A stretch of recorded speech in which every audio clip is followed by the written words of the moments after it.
You went to bed on time. You were in bed for what looked like enough hours. And somehow you still woke up feeling like your brain needed another pillow. So what is going on?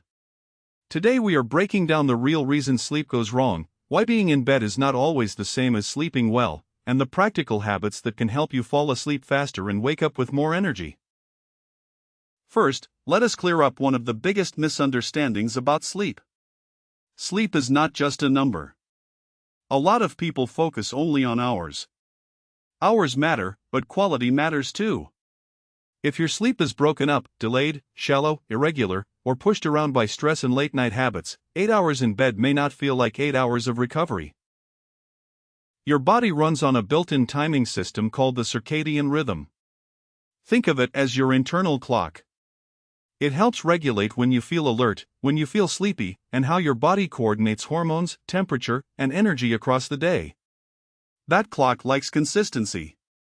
When you go to sleep and wake up at very different times every day, your body gets mixed signals. This is why some people feel tired even after sleeping late on weekends. Catch-up sleep can help a little, but it does not always fully reset the effects of a chaotic schedule. Now let us talk about one of the most underrated sleep tools, light. In the morning, bright light helps tell your brain it is daytime and time to be alert.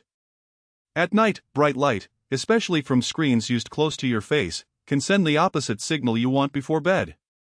That does not mean every screen instantly destroys your sleep. It means late, bright, stimulating screen use can make it harder for some people to wind down. If you want to sleep better, get light exposure early in the day and reduce bright, stimulating light close to bedtime. Next comes caffeine, the beverage hero that sometimes becomes the midnight villain. Caffeine can stay in the body for hours. Some people can drink coffee late and still fall asleep. Other people are much more sensitive. If you are struggling with sleep, it is worth experimenting with an earlier caffeine cutoff. The point is not that caffeine is bad. The point is that timing matters. Then there is alcohol. Many people say alcohol helps me fall asleep. That can feel true in the short term because alcohol can make you drowsy. The problem is that drowsy is not the same as well rested. Alcohol can interfere with sleep quality and leave people with more disrupted rest later in the night.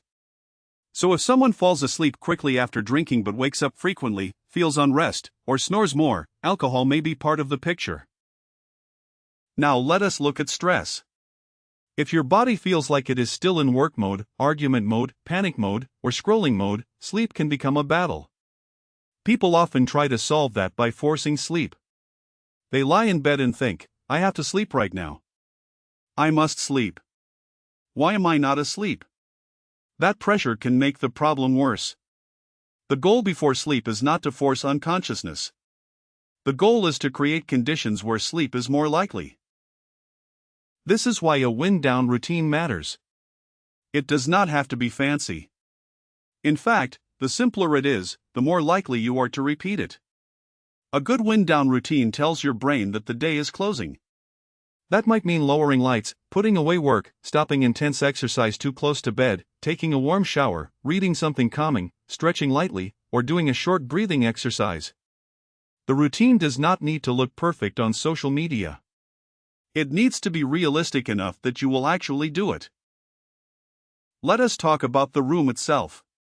Sleep tends to go better when the environment supports it. That usually means dark enough, quiet enough, and comfortable enough. For many people, a cooler room helps. For some, white noise helps.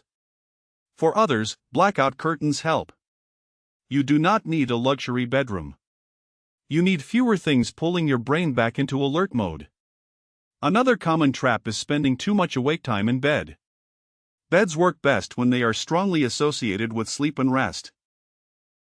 Movement during the day also matters. Regular physical activity is linked to better sleep for many people. Even consistent walking can help. But timing and intensity can matter. Some people feel energized rather than sleepy after very intense late-night exercise. Food timing can play a role too. Going to bed painfully hungry is not ideal, but going to bed overly full may also be uncomfortable. The bigger lesson is that sleep does not live in a separate box. It is influenced by what happened all day. Now let us address the question a lot of tired people ask: why do I sleep a lot but still feel exhausted? There are several possibilities. One is poor sleep quality. Another is irregular timing. Another is stress. Another is that something else may be going on, such as sleep apnea, medication effects, mental health strain, pain, or another medical issue. If someone snores loudly, gasps, stops breathing during sleep, wakes up with headaches, or feels unusually sleepy in the daytime despite trying to sleep enough, that deserves attention. This is where a video like this stops and a clinician becomes important. So what should you actually do tonight if you want better sleep? Start small. Pick the highest impact habits, not the longest list. Choose a consistent wake-up time. Get some morning light. Set a caffeine cutoff that fits your body. Dim screens and lights later in the evening. Build a short wind-down routine that you can repeat. Keep the bedroom supportive for sleep. Sleep usually improves through patterns, not miracles. The good news is that better sleep is often less about finding a secret trick and more about removing the things that keep blocking a normal process. Your body already knows how to sleep. The job is to make that job easier. If you want a simple place to begin, start with tomorrow morning, not tonight. Wake up at a consistent time, get daylight early, and let the rest of the routine build from there. This video is for general education and is not a substitute for personal medical advice, diagnosis, or treatment. If you have persistent sleep problems, loud snoring, breathing pauses, or significant daytime sleepiness, talk with a qualified healthcare professional. If you like this video, please click subscribe. Thank you.